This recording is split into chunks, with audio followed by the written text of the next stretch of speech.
Eldohradoproductions. Outstanding. Welcome again to another video. It's a boy Eldorado, and in this video I really want to talk and emphasize some things about stem mixing. Now, stem mixing, some people don't really understand the abbreviation of stem mixing, meaning that stems are tracks that individually makes up a particular song. So it can be up to 30 stems, it can be 40 stems, it can be 50 stems, and it can also be 10 stems.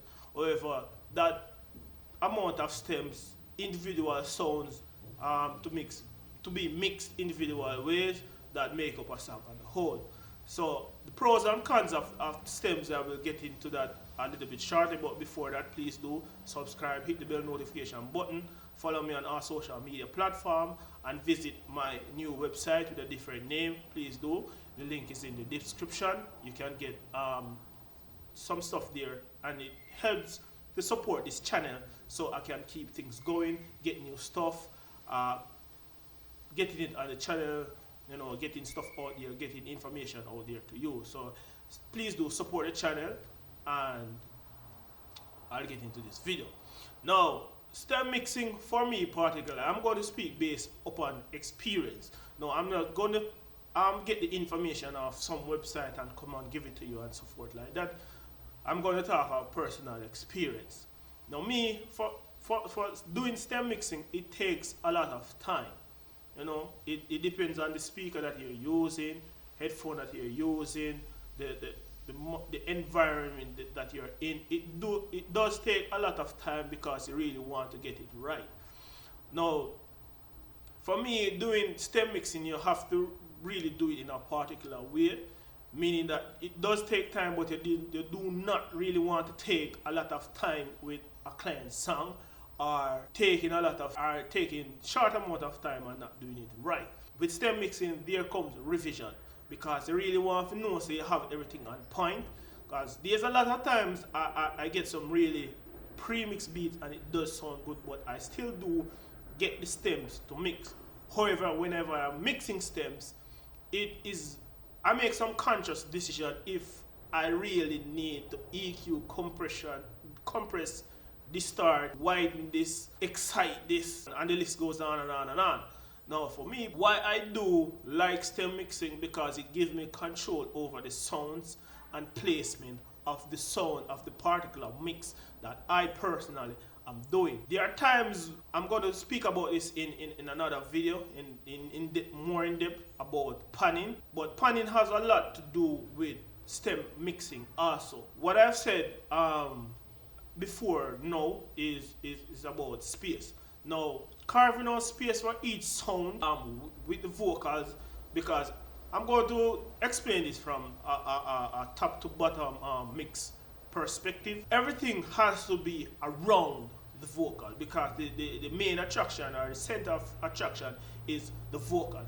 Now, having the stems, knowing that you can place sounds in a respective sound field that is not interrupting the vocals, or you can hear the individual sounds being played in the beat, or a cohesive way that it doesn't sound like many of the sounds are clashing.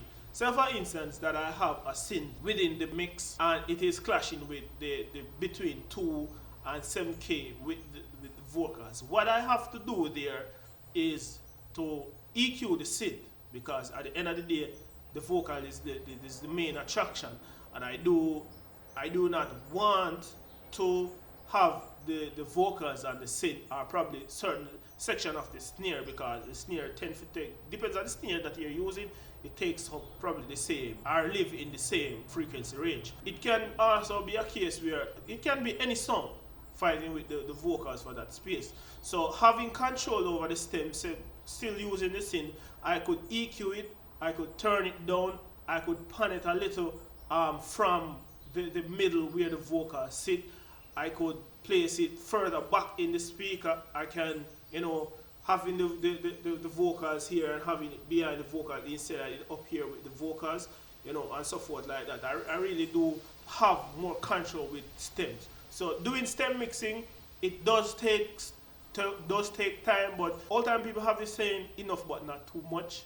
So it requires a lot of time to get it. Depends on the environment, the speaker you're mixing, and how frequent you mix, how good his mix is, and so forth like that. Even big engineers do take a lot of time on mainstream artists' song. For me, myself, I really do want to get the time or person that who are the artists to really like the song that I'm doing.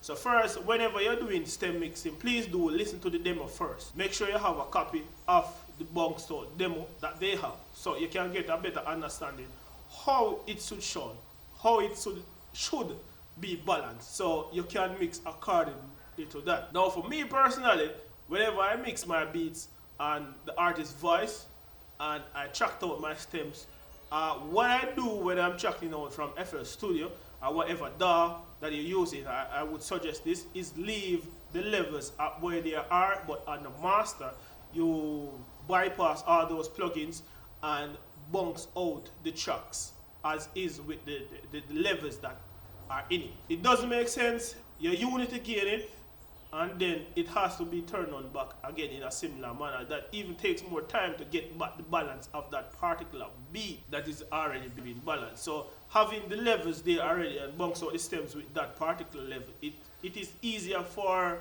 mixing or the mixing engineer to get the balance right. So for me personally, I like to have my stems in a certain zone.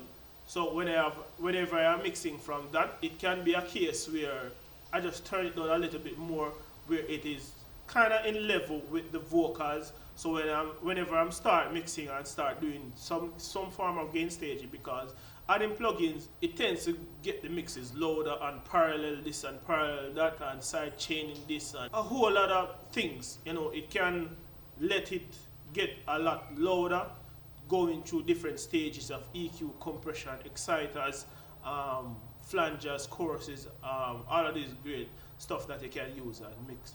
So that's my take on stem mixing. Hope you really get something from this video or get a little bit more insight, a little bit more perspective and so forth like that. So please do, if you really like the content, please do give me a like, give me a thumbs down if you don't like the content. I'm not being biased, but I really don't care. So at the end of the day, please do subscribe. I'm sure I will say something or a particular topic. Please do comment also, because comments really helps me to bring more insight or create more content for you to have a more in-depth understanding and sharing information with others also. So please do subscribe, hit the bell notification button, follow me on social, and please do check out my website. It's a new website with a different link. So peace out.